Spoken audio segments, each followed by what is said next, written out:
This is CBN NewsWatch. Thank you so much for joining us for this first edition of CBN NewsWatch for Friday, June 14th. I'm Ephraim Graham. Thank you so much for joining us. We begin this hour with tensions between the U.S. and Iran. They are heightened as the Islamic Republic appears poised to break its nuclear deal with Europe. Now, this comes after officials say they have evidence the regime attached bombs to oil tankers in the Gulf of Oman.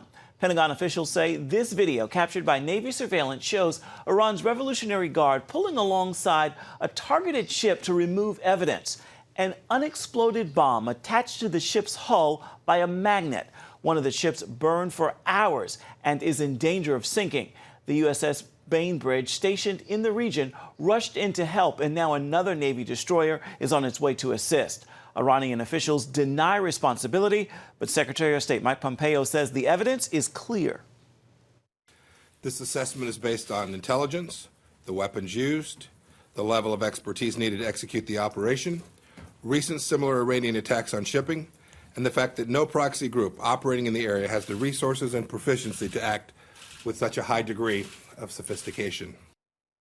With more on the escalating tensions between the U.S. and Iran, we're joined now by CBN senior Washington correspondent Jennifer Wishon. Jennifer, how did Iran reportedly carry out these attacks, and what else can you tell us about the evidence the U.S. has collected thus far? Sure. Well, Ephraim, it seems that the procedure here is that Iranian officials, members of the Iranian Revolutionary Guard, using a smaller boat, would go up to these larger oil tankers undetected, attach a magnetic bomb to the side of the hull, and then get out of there before the bomb exploded. It seems kind of down and dirty, but it seems like that is the method they're using. And also, Secretary Pompeo says, look no farther than last May. You might recall, Ephraim, we reported there were 4 commercial ships in the region that were also attacked in this way. Back then, the U.S. said Iran was responsible, and they say they're using the same method here, feeling the pinch from those crippling economic sanctions that the U.S. has placed on Iran. Jennifer, we've been reporting on Iran toying with, once again, enriching weapons-grade uranium. What is the latest on that? Sure. Well, the U.S. pulled out of the Iran nuclear deal a long time ago, but Iran is still in the deal with members of European countries. And Iran has said, you have until July 7th to renegotiate this deal, or we're going to go back to enriching uranium at weapons grade levels. And so that is the threat. This is just weeks away. Meanwhile, Iran has already quadrupled its production of low grade uranium. However, again, back to those U.S. sanctions, they're not able to export any of that or the heavy water because of the sanctions. So they're just really feeling the pinch, and they're relying on trying to renegotiate this deal with Europe. We'll see what happens. Indeed, we will. Thank you so much, Jennifer, for your reporting. Thanks, Ephraim. White House Press Secretary Sarah Sanders is leaving her post at the end of June for what she calls her most important job, being a mom to her 3 children. Sanders made the announcement yesterday. She's been working with President Donald Trump since his campaign and is considered one of his most trusted White House aides. President Trump tweeted, "She is a very special person with extraordinary talents who has done an incredible job. He hopes she decides to run for governor of Arkansas. He says that she would be fantastic. Sarah, thank you for a job well done." The Trump administration is pushing back on calls for White House counselor Kellyanne Conway to be fired. The U.S. Office of Special Counsel, a government accountability agency, says she is a repeat offender of the Hatch Act, which limits the political activities of federal employees. The White House calls the move one influenced by media pressure and liberal organizations. Conway reportedly said if they were trying to silence her with the Hatch Act, quote, "it is not going to work."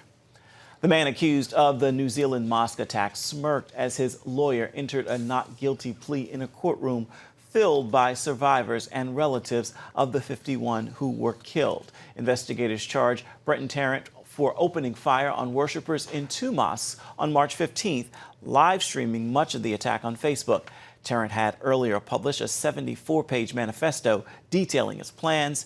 His trial is set for next May. Iranian-backed Hezbollah terrorists in Lebanon have more than 120,000 missiles pointed at Israel. CBN's Chris Mitchell now reports a less visible and elaborate one is underground. This is Zarit, a small agricultural community of 250 residents on the Israel-Lebanon border. Above ground, it's quiet and peaceful, but underground, Hezbollah was planning for death and destruction. We're standing in the tunnel right now and just a few feet from the Lebanese border. This tunnel is called Ramia, named after the village where the tunnel began. It was the most difficult for the IDF to discover. It's also the longest and the deepest, the equivalent of a 22-story building built underground. You can see the wind shear on the wall over there, electricity, communications, lighting, and there's a phone that was actually connected for the first day when we exposed the tunnel. The wire was still live. One of our guys jokingly picked it up and asked for anybody to answer on the other side. There was no answer. The workmanship you see here is all done by Hezbollah. This tunnel took years to construct and millions of dollars to build, much of it supplied by Iran. You can see the remains of a rail system that Hezbollah had in place, which is what they used in order to bring equipment up, basically, and also to take all of the debris and rocks and shift it out of the tunnel. This would attach to an electric drill, power drill, that would drill like this, and once it got to the end of the cup itself, they would just pull it out, knock the piece of rock off, and then shift that piece of rock back. The size of this tunnel is impressive. It's large enough where hundreds of Hezbollah commandos could have come into Israel with the goal to kidnap or kill. Where we're standing now, you can see behind me, is the last and the highest point that this Hezbollah tunnel got. As you can see, it's only a few meters from ground level. This is the entrance Israel opened into the tunnel. IDF spokesman Lieutenant Colonel Jonathan Conricus told us the tunnel runs almost a mile long and was nearly operational.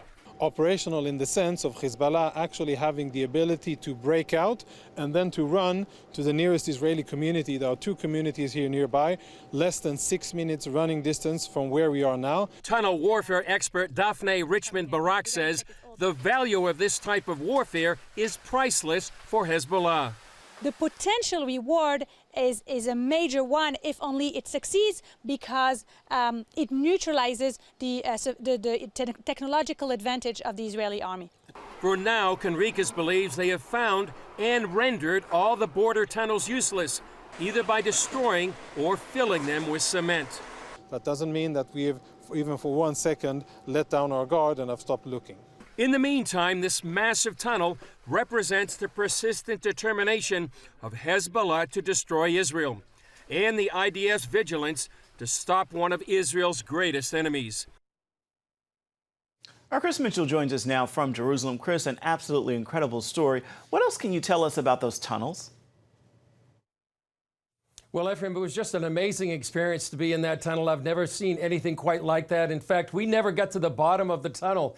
It was so steep and so deep. You're talking about a 22-story building. That was amazing. The other thing that struck me was how close it was to the surface, maybe about 15 feet. So it could have taken maybe another day or two for Hezbollah to go actually break through the surface. And thankfully, the IDF found that tunnel. They were just like Jonathan Conricus said, 6-minute run from the nearest community, and that was the goal. They could have had hundreds of commandos coming out of there, death and destruction to any of those communities right on the border. You know, when you're up there, Ephraim, you realize how close Hezbollah is on the Lebanese border. You can just look across to Hezbollah flags sometimes, and you realize the danger that Hezbollah poses, not only through these tunnels, but these more than 100,000 missiles as well. The U.S. is accusing Iran of deliberately attacking those 2 oil tankers in the Strait of Hormuz. Where do you see this going? Well, it could really escalate, Ephraim. Right now, it's really going to be up to President Trump, Secretary of State Mike Pompeo, and National Security Advisor John Bolton to decide what to do. It really is sort of in the U.S. court right now. How will they respond? I mean, they can increase maximum pressure, as they say, maybe more sanctions, if that's even possible. They have so many on there right now. But you wonder if there's some sort of military response the U.S. will take and whether or not that will escalate the situation. So you see Iran's nefarious activities both on the Lebanese border in the Gulf of Oman, and you're going to see this continued conflict between the U.S. and Iran throughout the Middle East. Chris, some other news from Israel this week is the nation of Moldova moving its embassy to Jerusalem. Tell us about that. Well, surprisingly, the Israeli government really hasn't reacted at all officially to this because they think really it might not ever happen from Moldova. They have internal issues about why they might have announced the move of their embassy to Jerusalem. So I think the fact that they don't think it's actually going to happen is why they really haven't reacted. On the other hand, the Palestinian Authority has said it condemned that move, but so it's unlikely we'll see any move by Moldova to actually move their embassy. That explains the reaction of Israel right now. Before we let you go, what's ahead on Jerusalem Dateline this week? Well, Ephraim, we have a lot of things. We're obviously going to show that story about the terror tunnels, but we have a lot more. We're going to have a story, what some people are calling a miracle on the Sea of Galilee. For years, there have been drought-like conditions that have reduced the level of the Sea of Galilee. They had a wonderful winter rain and really has raised it. It's the answer to prayers to many people. We'll have a story about TOM, Tikkun Olam Makers, this new Israeli organization that is really helping disabled people, and they want to help 250 million disabled people around the world facing their own daily challenges, like playing a musical instrument or something like that. And we also have an interview about sovereignty. President Trump has declared sovereignty on the Golan Heights, and many people want to see sovereignty enforced in what's called the West Bank or Judea and Samaria. So all those stories on this week's Jerusalem Dateline. Look forward to that. Chris Mitchell, always good to hear from you all that's happening in the Holy Land. Thank you so much. Coming up, what happened to rally Christians and conservatives to take a stand for parental rights? We've got that story for you coming up next. It's the new Superbook Bible app. It's packed with games, activities, and Superbook episodes that you can watch for free. Oh, no! There's trivia, a fun daily devotional, and answers to your Bible questions. Plus, an easy-to-understand Bible the whole family will enjoy. You can even create your own Superbook character. Ta-da! It's the new Superbook Bible app. Free downloads on iTunes, Google Play, and Amazon. Young people, millennials, are flocking to church. It's not an exaggeration to say that we love to meet them and that we love to know their stories. Come home to the Southern Gospel Station from CBN Radio. You'll enjoy a rich Southern blend of bluegrass, classic gospel, and Southern Gospel favorites. CBN Southern Gospel. Available now at cbnradio.com. Woohoo! Hi, Superbook fans. Here's something else you'll love. Whoa! It's the new Superbook Bible app. It's packed with games, activities, and Superbook episodes that you can watch for free. Oh, no! There's trivia, a fun daily devotional, and answers to your Bible questions. Plus, an easy-to-understand Bible the whole family will enjoy. You can even create your own Superbook character. Ta-da! Whoa! Millsburg Falls man, come... Sorry, pardon me. Sorry, excuse me. Ouch! Are you getting this? Earn super points to win daily prizes, too. And so much more! Time to get back to my adventures. See you soon! It's the new Superbook Bible app. Free downloads on iTunes, Google Play, and Amazon. A struggle over parental rights is underway in Canada, especially when it comes to dealing with children and gender identity. Wendy Griffith has details on one case that is spurring protests. Lynn, give us a brief history on this case of the father and his 14-year-old daughter. The parents were separated, and they had a daughter who was struggling with many and numerous issues. And one day, the mother called the father And she had taken the daughter who was saying that she was struggling with gender dysphoria and had taken her to a doctor who referred them to go to Children's Hospital in Vancouver. On the very first visit, they wanted to put her on testosterone. And the mother was concerned and called the father. And they both agreed at that moment, no, let's slow down here, stop the process. And so they stopped that day. However, the doctors continued to talk to the mom and to say, listen, this is what you need to do. You know, she could be suicidal. This could lead to suicide if you don't just help her to transition right away. The father maintained that this is just a 14-year-old girl. He wasn't particularly religious, just a good dad, thinking that 14 is a little too young to make the kind of decision that will land you up having, you know, a facial beard for the rest of your life, because she could change her mind. We know 82 to 92% of all children who struggle with gender dysphoria can change their mind. And so he said, whoa, like, you know, I'm not in agreement. Let's not do this. Well, the mother was in agreement. And so it proceeded to a court case. The court now, with neither mother nor father willing to actually give approval, the court has ordered that the daughter will be given the hormones that she would like to take. It got even worse, Wendy, because the court told the father that if you do not refer to her in her chosen pronouns, which are now he and him, and if you do not refer to your daughter in the new name that she has chosen, then you are subject to being charged with family violence. Tell us about the planned protest in Vancouver this weekend. Well, the protest came about because the judge said even more damaging things to this father. The judge then said that if you speak about this privately or publicly, you are subject to arrest without warrant. No warrant. You are not to speak, sir, about this situation in your family. Canada will never know, and you will not talk about this, or you will be subject to warrant without arrest. Laura Lynn, what's next in this case? Well, they're still going back to court. They have to appeal it. It's very alarming because this precious young girl, she is within about 25 days of sterility for the rest of her life, because a court has ordered that parents have no say, that there's no wisdom, there's no holding back. This girl decides she wants to be a boy, and now she can be a boy, and it doesn't matter what anybody says. What are you seeing God do across Canada as moral issues like these play out? Well, on the one hand, we're seeing that some pastors are beginning to fiercely rise. There's a group, you know, that have formed One Accord, and this is a group much like the Nashville Statement. They have a statement on biblical sexuality and gender that they are abiding by, and they're beginning to be more vocal.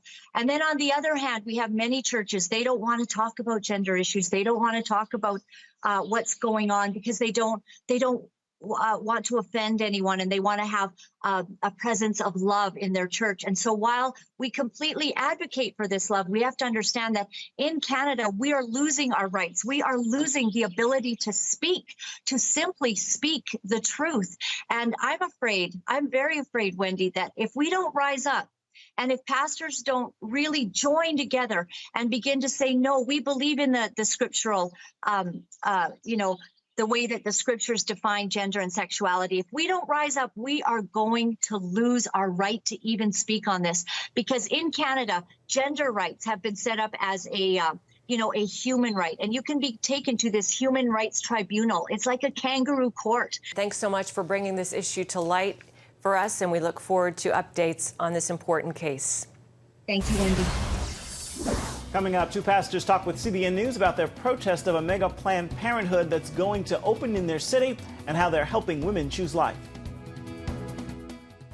Are you suffering from feeling tired or worn out during the day? Can you not turn off your brain at night?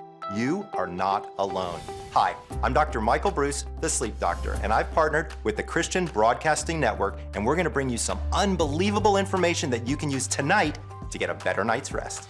Wake up to your best life. Call 1-800-700-7000 or go to cbn.com to get your free copy of Protect Your Sleep today.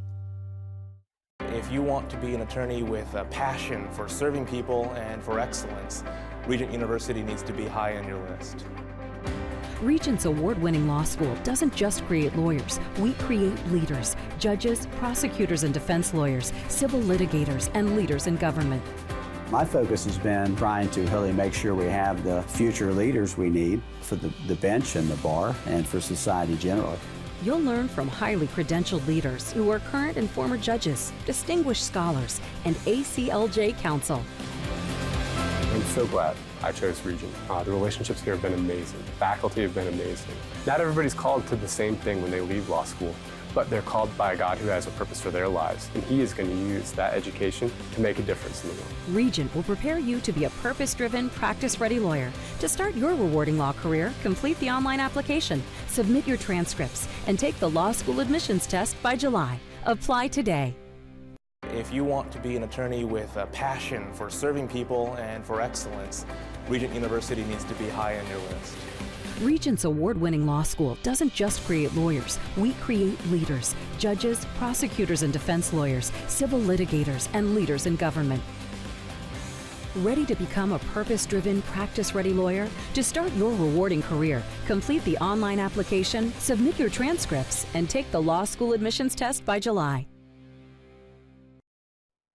A coalition of African-American men are set to gather in Charlotte, North Carolina this weekend to oppose the opening of a new Planned Parenthood clinic.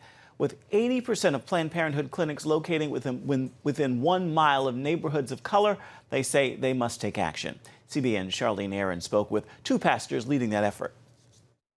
Well, Kevrick, first of all, tell us about the new clinic Planned Parenthood is set to open there in Charlotte, North Carolina. Over 10,000 square feet, 2 stories, really in what's a historic African-American neighborhood. One of the first ones that was actually established in Charlotte, in Cherry. It's no longer that way. It's probably about a third African-American today, but it represents really a real threat in terms of for the whole city and the whole region because of the high number of abortions that take place there. Pastor Rogers, you oppose the opening of this clinic. Tell us about that. It's genocide in our community when abortion rates are going down across the population, except for Black people. Any, in my opinion, African-American pastor that does not care about this really needs to do a heart check. You know, Jesus called us to care about these kinds of moral issues, and the life of the unborn is the top, in my opinion, moral issue of this day. So we can't sit back and allow this to just set up in our community with absolutely no pushback. What response have you received from the Black community about the clinic, Kevrick? Well, many of them are frankly surprised because the clinic came in kind of dubious, in a dubious way. They came in, Planned Parenthood came in with a shell company, not telling anyone that it's Planned Parenthood. And they've been planning this, frankly, for years. So many folks are actually surprised about it. But I think what they're really surprised about is the high number of abortions that take place in Mecklenburg County. Among Mecklenburg County residents, 54% of all the abortions are taking place among Black women. And we're only 30% of the population. And then across the state of North Carolina, it's 45% of all the abortions are performed on Black women when we're only 21% of the population. So it's really a surprising number. We've seen just an overwhelming support from African-American churches here to say, hey, we're rising up and saying we've got to do something different. And tell us about the number of people you're expecting to be out there with you on Saturday and what you guys hope comes from the event. Well, because of Pastor Rogers, his leadership, and many great pastors here in the region, we've been able to connect with over 30 ministries. Here in Charlotte, we're expecting somewhere in the neighborhood of 200 to 300 people that will be out there. There certainly will be over 150 Black men that will be there standing strong. Right. And the second message is we intend to be there every week, frankly, in some form or fashion. When this clinic opens, to tell women that there is another way. There are alternatives for them other than going to a place that will end a life. And there are opportunities and House of Refuge in the city that can help people, and clinics across this region that can help women as well. Amen. And Pastor Rogers, your last word?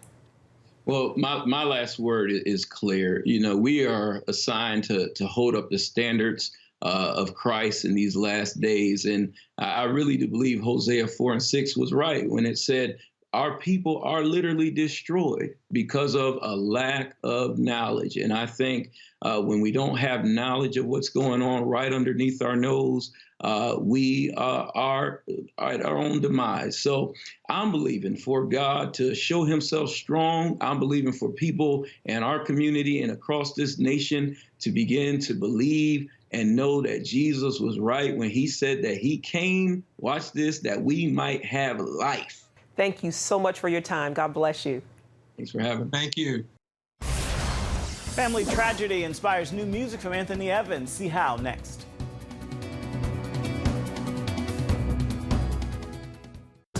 It's the new Superbook Bible app. It's packed with games, activities, and Superbook episodes that you can watch for free. Oh, no! There's trivia, a fun daily devotional, and answers to your Bible questions. Plus, an easy-to-understand Bible the whole family will enjoy. You can even create your own Superbook character. Ta-da! It's the new Superbook Bible app. Free downloads on iTunes, Google Play, and Amazon. Young people, millennials, are flocking to church. It's not an exaggeration to say that we love to meet them and that we love to know their stories. Come home to the Southern Gospel Station from CBN Radio. You'll enjoy a rich Southern blend of bluegrass, classic gospel, and Southern gospel favorites. CBN Southern Gospel. Available now at cbnradio.com. Woohoo! Hi, Superbook fans. Here's something else you'll love. It's the new Superbook Bible app. It's packed with games, activities, and Superbook episodes that you can watch for free. Oh, no! There's trivia, a fun daily devotional, and answers to your Bible questions. Plus, an easy-to-understand Bible the whole family will enjoy. You can even create your own Superbook character. Ta-da! Whoa! The Millsburg Falls man coming. Sorry, pardon me. Sorry, excuse me. Ouch! Are you getting this? Earn super points to win daily prizes, too. And so much more! Time to get back to my adventures. See you soon. It's the new Superbook Bible app. Free downloads on iTunes, Google Play, and Amazon. Anthony Evans, son of Pastor Tony Evans, reveals his latest album, Altered, was inspired by the grief his family's faced over family tragedies in the last year and a half. Altered has already hit... Altered has already hit #1 on Billboard, but Evans says this major success only came about through heartache and learning to trust God. In a wide-ranging interview with the Christian Post, he talks about the sudden deaths of his aunt, uncle, and cousin, and news of his mother's latest battle with cancer. He says that his mom, despite all she's going through, still takes the time to pray for her children and her grandchildren, and that's the kind of love he's experienced his entire life. Well, that's going to do it for this edition of CBN NewsWatch. Thank you so much for watching. The news continues 24/7 at cbnnews.com. We'll see you right back here same time come Monday. Goodbye, everybody, and God bless.